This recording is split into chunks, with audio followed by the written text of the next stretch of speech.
दोहा आते कि नहीं आए ये लोग अच्छा। पूछे से मोला दोहा गवई से अच्छा। मैं दोहा गा राउत नाचा के। अच्छा। हाँ वो एक्टिंग करके बताऊँ भाई तुमको। अच्छा, पूरा वहाँ पे आपने हाँ एक्टिंग करके हाँ राउत नाचा के दोहा एक्टिंग करे पूरा।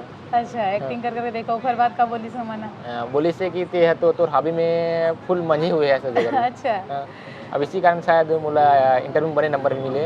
अच्छा, मतलब ये सब अगर आपने नाचा दोहा नहीं गाते हो तो हाँ। थोड़ा नंबर कम हो जाते वैसे है का? क्योंकि अगर हॉबी है रे ना ये है तो ला पकड़ के रखे रहते बाकी तो नहीं जानन कि कौन सा क्वेश्चन ला पूछी ऐसे रहते हम हाँ। इंटरव्यू में सुनाए हाँ, रहे हो ओला इंटरव्यू सुना वाले। तो हाँ।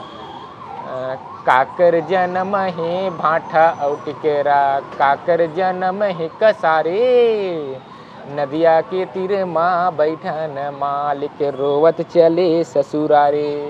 ये मोर पहला रिसे दोहा। हाँ। और दूसरा दोहा रिसे कि अलसी फूले घमा घम भैया कि मुनगा फूले सफेद रे अरे वाह! बालकपन में केवरा बने हो कि जवानी में हो गई भेंट रहे ये वाला दोहा सुनाए। ऐसे हाँ एक्टिंग करके हाँ बताए हो। तो मैडम बहुत खुश हो गई ये एक्टिंग में।